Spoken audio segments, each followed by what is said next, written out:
জাতীয় কর্মসমিতি রাজ্য কমিটির পর এবার জেলায় জেলায় সভাপতিদের নামও ঘোষণা করে দিল Ritabrata Trinamool. National working committee প্রতি মাসে মিট করবে, যা হবে ডেমোক্রেটিক্যালি হবে, গণতান্ত্রিকভাবে হবে, ইন্ডিভিজুয়াল কাল্টের বিরুদ্ধে কালেকটিভের লড়াই। ঘর ছাড়াদের দিন কয়েক আগেই ঘরে ফেরার ডাক দিয়েছিলেন মমতা বন্দ্যোপাধ্যায়, কিন্তু তার ঘর আরও ভেঙে নিজেদের ঘর গুছিয়ে নিলেন ঋতব্রত বন্দ্যোপাধ্যায়রা। শুক্রবারই ঋতব্রত তৃণমূলের বৈঠকে দলের রাজ্য সভাপতি করা হয় দক্ষিণ দিনাজপুরের হরিরামপুরের তৃণমূল বিধায়ক বিপ্লব মিত্রকে, কার্যকরী সভাপতি করা হয় জাভেদ খানকে। যুব কংগ্রেস, মহিলা তৃণমূলের পদাধিকারীদেরও নাম ঘোষণা করা হয়। আর শনিবার সিংহভাগ জেলার সভাপতিদের নাম ঘোষণা করল ঋতব্রত তৃণমূল।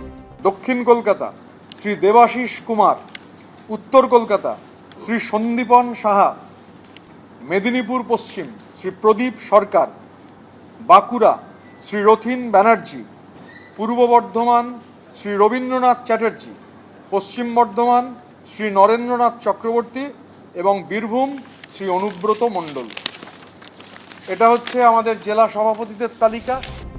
দক্ষিণ দিনাজপুর জেলার সভাপতি করা হয়েছে আনিসুর রহমানকে, মালদার দায়িত্বে প্রাক্তন আইপিএস প্রসূন বন্দ্যোপাধ্যায়, জঙ্গিপুরের ইমানি বিশ্বাস, মুর্শিদাবাদের অপূর্ব সরকার, যাদবপুর ডায়মন্ড হারবার সাংগঠনিক জেলার দায়িত্ব দেওয়া হয়েছে শুভাশিস দাসকে।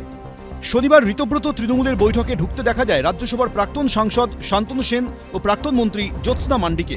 বিকেলে জেলা সভাপতি, রাজ্য কমিটির সদস্য ও মুখপাত্রদের নাম ঘোষণা করা হয়। সেখানে রাজ্য কমিটিতে রাখা হয় শান্তনু সেন ও জ্যোৎস্না মান্ডিকে। শান্তনু সেনকে মুখপাত্রও করা হয়েছে। রাজ্য কমিটিতে নাম রয়েছে জ্যোতিপ্রিয় মল্লিকেরও। জ্যোতিপ্রিয় মল্লিক রাজ্য কমিটির সদস্য, সিদ্ধান্ত হয়েছে, ঘোষণা করা হয়েছে। Chief spokesperson Shri Prasun Bandyopadhyay. এবার পরপর যারা স্পোক্সপারসন শ্রী স্নেহাশিস চক্রবর্তী, জনাব আকরুজ্জামান, শ্রী সুদীপ রাহা, শ্রী কোহিনুর মজুমদার, ডক্টর শান্তনু সেন, শ্রী সন্দীপন সাহা এবং শ্রী অপূর্ব সরকার ডেভিড। কে আসল তৃণমূল তা নিয়ে ইতিমধ্যেই দুই শিবিরের যুদ্ধের জল গড়িয়েছে নির্বাচন কমিশন অবধি। তার মধ্যেই কমিটি বনাম কমিটি তৈরির লড়াই চলছে। এদিকে এবার ধর্মতলায় 21শে জুলাই পালনের অনুমতি পায়নি ঋতব্রত তৃণমূল বা কালীঘাট তৃণমূল। গান্ধীমূর্তির পাদদেশে 21শে জুলাই পালন করবে ঋতব্রত তৃণমূল। এদিন ঋতব্রত তৃণমূলের তরফে জানানো হয় 21শে জুলাই উপলক্ষে সোমবারই তারা স্পট পরিদর্শনে যাবেন। প্রথম কর্মসূচি হচ্ছে 21শে জুলাই। আমরা পারমিশন পেয়েছি, আমরা গান্ধী মূর্তিতে, মেয়র রোডের ওখানে, গান্ধী মূর্তির ওখানে আমরা সমাবেশ করব। স্বাভাবিকভাবে এখন প্রথম কর্মসূচি হচ্ছে 21শে জুলাই। মমতা বন্দ্যোপাধ্যায়ের নেতৃত্বে তৃণমূল কংগ্রেস ছিল, আছে, থাকবে।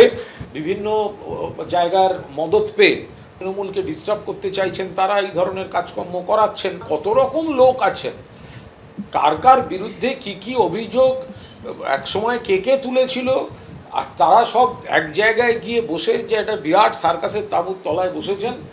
মানুষ দেখছেন, বিচার করছেন তাদের ব্যাপারে। তৃণমূলের টালমাটাল, এই প্রেক্ষাপটে কটাক্ষ ছুড়ে দিয়েছে বিজেপি। কে কিভাবে রান্না করবেন, কে কোনটা বর্জন করবেন, কে কার গলায় মালা পরাবেন, কে কোন দিকে শীতে কেটে চুল আঁচড়ালে, কে কার সঙ্গে বিচ্ছেদ করবেন, এটা সম্পূর্ণই তাদের ব্যাপার, তাদের ব্যক্তিগত ব্যাপার। আমাদের কিসের মাথা ব্যথা আছে? মানুষ তৃণমূলকে ফেলে দিয়েছে, মানুষ ছেড়ে দিয়েছে, আর তৃণমূল নেই, তৃণমূল নির্মূল হয়ে গেছে।